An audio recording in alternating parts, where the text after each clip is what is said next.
സാധാരണഗതിയിൽ ഫുട്ബോൾ ലോകകപ്പ് ആവുമ്പോൾ ക്ലബ് ഫുട്ബോളോ മറ്റേതെങ്കിലും മാച്ചുകളോ ഒന്നും കാര്യമായൊന്നും ശ്രദ്ധിക്കാത്ത ഒരു സാധാരണക്കാരൻ ഫുട്ബോൾ പ്രേമി 90കളിലും 2000കളിലും ഒക്കെ ചോദിക്കുന്ന ഒരു ചോദ്യമുണ്ട്. റൊണാൾഡോ കളിക്കുമല്ലോ മോനെ, അല്ലേ? അവർക്ക് നാട്ടിൻ പുറത്തെ സാധാരണക്കാരനോട് ചോദിച്ചാൽ പോലും 2000കളിൽ അല്ലെങ്കിൽ ആ സമയത്ത് അവർക്ക് ഇഷ്ടപ്പെട്ട ടീം ഒരുപക്ഷെ പണ്ട് മുതലേ കേട്ട് മലയാളിയുടെ രക്തത്തോട് ചേർന്നെന്ന വിധം അലിഞ്ഞിട്ടുള്ള അർജന്റീന ആയിരിക്കാം അവരുടെ ഇഷ്ട ടീം. എന്നാൽ അവരുടെ ഇഷ്ടതാരം റൊണാൾഡോ ആയിരിക്കും. കാരണം 90കളുടെ മധ്യപാതി തൊട്ട് 2000കളുടെ അവസാനം വരെ ഫുട്ബോളിൽ അത്രയേറെ ആരാധകരുണ്ടായിരുന്ന താരങ്ങളിൽ മുൻപന്തിയിൽ ഈ മനുഷ്യനുണ്ടായിരുന്നു. ബ്രസീലിൻ്റെ സ്വന്തം റൊണാൾഡോ, അഥവാ റൊണാൾഡോ ലൂയി നെസാരിയോ ദെ ലീമ.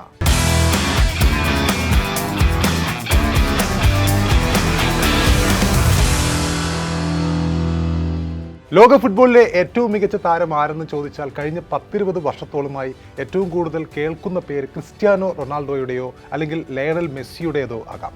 എന്നാൽ Manchester United, Chelsea, Real Madrid, Inter Milan തുടങ്ങിയ ക്ലബ്ബുകളുടെ പരിശീലകനായിരുന്ന ഹോസെ മൗറിഞ്ഞോയോട് അദ്ദേഹത്തിന്റെ മനസ്സിലെ ഗോട്ട് ആരെന്ന് ചോദിച്ചപ്പോൾ അദ്ദേഹം ഒരിക്കൽ പറഞ്ഞത് ഈ മനുഷ്യന്റെ പേരാണ്.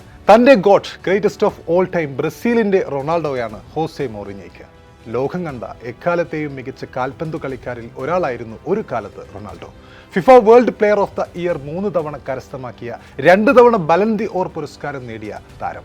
2002 ലോകകപ്പിൽ 8 ഗോളുകൾ അടിച്ചുകൊണ്ട് അത്തവണത്തെ സ്വർണ്ണപാതകം പുരസ്കാരം നേടിയ താരം.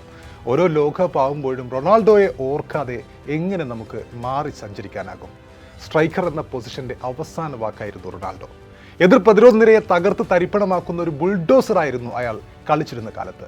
ചാട്ടുളി കണക്കെ ബോക്സിന് പുറത്തു നിന്നും പായിക്കുന്ന ലോങ് റേഞ്ചറുകളും അസാധ്യമായ മെയ്വഴക്കത്തോടെയുള്ള ഡ്രിബ്ലിങ്ങും റൊണാൾഡോയുടെ മുഖമുദ്രയായിരുന്നു അന്ന്. ഏത് പ്രതിരോധ നിരയെയും തൻ്റെ അനിതര സാധാരണ ചലനങ്ങളാൽ നൂണ്ടു കയറി നുഴഞ്ഞു വളഞ്ഞു പോകുന്ന റൊണാൾഡോ ഇന്നും നമ്മുടെ ഓർമ്മകളിലുണ്ട്. ഇന്ന് റൊണാൾഡോ എന്ന് ഗൂഗിൾ ചെയ്യുമ്പോൾ ക്രിസ്ത്യാനോ റൊണാൾഡോ ആണെങ്കിൽ അന്ന് ഈ ബ്രസീലിയൻ മൊട്ടത്തലയൻ മാത്രമായിരുന്നു. റൊണാൾഡോയ്ക്ക് ശേഷം ബ്രസീലിൻ്റെ മുൻനിരയിൽ പലരും വന്നിട്ടുണ്ട്. അഡ്രിയാനോ വന്നിട്ടുണ്ട്, റോബിഞ്ഞോ വന്നിട്ടുണ്ട്, ജീസസും ഫിർമിനോയും കാക്കയും സാക്ഷാൽ നെയ്മറും അടക്കം വന്നിട്ടുണ്ട്. പക്ഷേ റൊണാൾഡോയുടേതുപോലെ ഒരു ഇമ്പാക്റ്റ് ഇവർക്കാർക്കും ബ്രസീലിന് നൽകാൻ ഇന്നും കഴിഞ്ഞിട്ടില്ല എന്നതാണ് സത്യം. പാണന്മാർ പാടിപ്പഴകിയ ഒരുപാട് വിശേഷണങ്ങളുണ്ട് ആ മനുഷ്യന് ചുറ്റും. അർജന്റീനയിൽ പോയി അർജന്റീനയ്ക്കെതിരെ ഹാട്രിക് അടിച്ചവരാണ് റൊണാൾഡോ. മാഞ്ചസ്റ്ററിൽ പോയി മാഞ്ചസ്റ്റർ യുണൈറ്റഡിനെതിരെ ഹാട്രിക് അടിച്ചവനാണ് റൊണാൾഡോ. മെസ്സായിൽ പോയി വലൻസിയക്കെതിരെ ഹാട്രിക് അടിച്ചവനാണ് റൊണാൾഡോ. ഫിഫ കോൺഫെഡറേഷൻ കപ്പ് ഫൈനലിൽ ഹാട്രിക് അടിച്ചവനാണ് റൊണാൾഡോ. ഇനി ലോകകപ്പിലേക്ക് വരുമ്പോൾ റെക്കോർഡുകൾ വേറെയുമുണ്ട്. ലോകകപ്പ് 2 ഉണ്ട് അദ്ദേഹത്തിന്റെ കയ്യിൽ. 94 ലോകകപ്പും 2002 ലോകകപ്പും. ഗോൾഡൻ ബോളുമുണ്ട് 98 ലോകകപ്പിൽ നേടിയത്. ഗോൾഡൻ ബൂട്ടുമുണ്ട് 2002 ലോകകപ്പിൽ നേടിയത്. കളിച്ച കാലത്ത് ലോകകപ്പ് റെക്കോർഡും ഇട്ടിട്ടുണ്ട് അദ്ദേഹം. കോപ്പ അമേരിക്ക 2 ഉണ്ട് 96ലും 99ലും. കോൺഫെഡറേഷൻ കപ്പുമുണ്ട്, ഫൈനലിൽ ഹാട്രിക്കുമുണ്ട് 97ൽ. കളിച്ച 3 ലോകകപ്പിൽ നിന്നും 15 ഗോളുകളുമുണ്ട്. കോപ്പയിൽ കളിച്ച 10 മാച്ചിൽ നിന്നും 16 ഗോളുമുണ്ട്. ലോകകപ്പ് ഫൈനലിലും കോപ്പ അമേരിക്ക ഫൈനലിലും കോൺഫെഡറേഷൻ ഫൈനലിലും ഹാട്രിക്കും ഡബിളും അടക്കം അദ്ദേഹം അടിച്ചു കൂട്ടിയിട്ടുണ്ട് ഗോളുകൾ. 3 വ്യത്യസ്ത ക്ലബ്ബുകൾക്ക് വേണ്ടി കളിച്ച് FIFA player of the year award വാങ്ങിയവനാണ് Ronaldo. 2002 FIFA best player top 10 list ഒന്ന് നോക്കുമ്പോൾ നമ്മളൊന്ന് അമ്പരന്ന് പോകും. ആരെങ്കിലും തല്ലി ഡോണായതല്ല, 4 കുട്ടികളുടെ മുന്നിൽ ആളായതല്ല. അന്ന് അദ്ദേഹം മറികടന്ന 9 പേരും ഡോണുകളായിരുന്നു. ലോക ഫുട്ബോളിനെ അടക്കി ഭരിച്ച അധികാരായിരുന്നു. അന്ന് ഈ ലിസ്റ്റിൽ റൊണാൾഡോ 1ാമനായി എത്തുമ്പോൾ അദ്ദേഹം മത്സരിച്ചത്, ആ ലിസ്റ്റ് ഒന്ന് എടുത്തു നോക്കുമ്പോൾ 2ാമനായിട്ടുള്ളത് ഒലിവർ ഖാനാണ്, പിന്നീടുള്ളത് സിനദൈൻ സിദാനാണ്, റോബർട്ടോ കാർലോസ് ആണ്, റിവാൾഡോയാണ്, റൗൾ ഗോൺസാൽവസ് ആണ്, മൈക്കൽ ബലാക്കാണ്, ഡേവിഡ് ബെക്കാമാണ്, തിയറി ഓൺറിയാണ്, മൈക്കൽ ഓവനാണ്. ഇങ്ങനെയുള്ള 9 പേരോടും മത്സരിച്ചാണ് അദ്ദേഹം അന്ന് 2002 1ാം സ്ഥാനത്തേക്ക് എത്തിയത്. ഇനി മൗറിഞ്ഞോ പറഞ്ഞ കാര്യത്തിലേക്കൊന്ന് നമുക്ക് വീണ്ടും എത്തി നോക്കുകയാണെങ്കിൽ, ഇംഗ്ലീഷ് പരിശീലകൻ ബോബി റോബ്സൺ ബാഴ്സലോണ പരിശീലകനായ കാലത്താണ് മൗറിഞ്ഞോ റൊണാൾഡോയെ അടുത്തറിയുന്നത്. ബോബിയുടെ അസിസ്റ്റന്റും ദ്വിഭാഷിയുമായിരുന്നു ആ സമയത്ത് ഹോസെ മൗറിഞ്ഞോ. 96-97 സീസണിൽ ബാഴ്സലോണയിൽ കളിച്ച റൊണാൾഡോ ആ സീസണിൽ 37 മത്സരങ്ങളിൽ നിന്നായി 34 ഗോളുകൾ നേടിയിട്ടുണ്ടായിരുന്നു. ക്രിസ്ത്യാനോയ്ക്കും മെസ്സിക്കും കൂടുതൽ നീണ്ട കരിയറുണ്ട് എന്ന് മാത്രം. അവർ 15-20 വർഷത്തോളം ഏറ്റവും ഉയരത്തിൽ നിന്നവരാണ്. എന്നാൽ റൊണാൾഡോയുടെ പ്രതിഭയോ നൈപുണ്യമോ മറ്റാർക്കുമില്ല. റൊണാൾഡോ ഒരു പ്രതിഭാസമാണ്. പരിക്ക് മാത്രമാണ് റൊണാൾഡോയുടെ കരിയർ ഇല്ലാതാക്കിയത്. അക്കാലത്ത് മറ്റാർക്കും സാധിക്കാനാകാത്തതാണ് റൊണാൾഡോ നേടിയത് എന്നാണ് മൗറിഞ്ഞോ റൊണാൾഡോയെക്കുറിച്ച് ആ സമയത്ത് പറഞ്ഞത്. പ്രൊഫഷണൽ ഫുട്ബോൾ കരിയറിൽ 518 മത്സരങ്ങളിൽ നിന്നായി 352 ഗോളുകളാണ് റൊണാൾഡോ നേടിയത്. ദേശീയ ടീമിന് വേണ്ടി 98 മത്സരങ്ങളിൽ നിന്നും 62 ഗോളുകളും അദ്ദേഹം നേടിയിട്ടുണ്ട്. 2002 ലോകകപ്പ് ബ്രസീലിന് നേടിക്കൊടുക്കുന്നതിൽ പ്രധാനമായിരുന്നു റൊണാൾഡോയുടെ ഗോളടി മികവ്. അതിനൊപ്പം ആ ലോകകപ്പിൻ്റെ സമയത്ത് വളരെ ശ്രദ്ധേയമായ അദ്ദേഹത്തിൻ്റെ ഒരു ഹെയർ സ്റ്റൈൽ ഉണ്ടായിരുന്നു.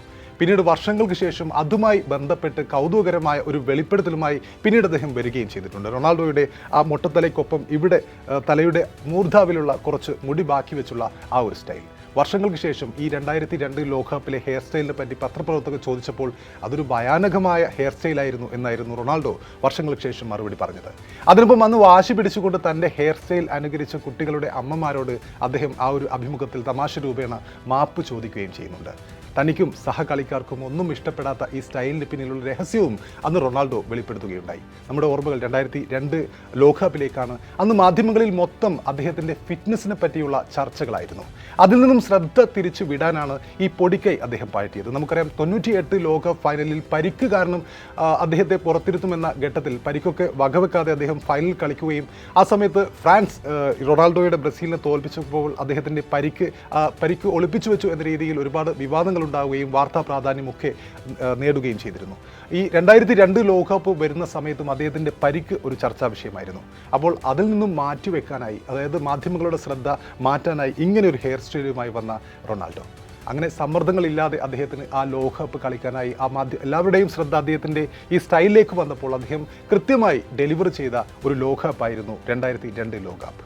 തല ഷേവ് ചെയ്ത് നെറ്റിയുടെ തൊട്ടുമുകളിൽ അല്പം മുടി ബാക്കി വെച്ച ആ ഒരു സ്റ്റൈൽ, അതായിരുന്നു അന്ന് റൊണാൾഡോ പരീക്ഷിച്ചത്. ആ ടൂർണമെൻറ്റിലാകെ നമുക്കറിയാം 8 ഗോളുകൾ റൊണാൾഡോ നേടുകയുണ്ടായി. ഫൈനലിലും ജർമ്മനിയെ തകർത്തുവിട്ട 2 ഗോളും റൊണാൾഡോയുടെ ബൂട്ടിൽ നിന്ന് തന്നെയായിരുന്നു.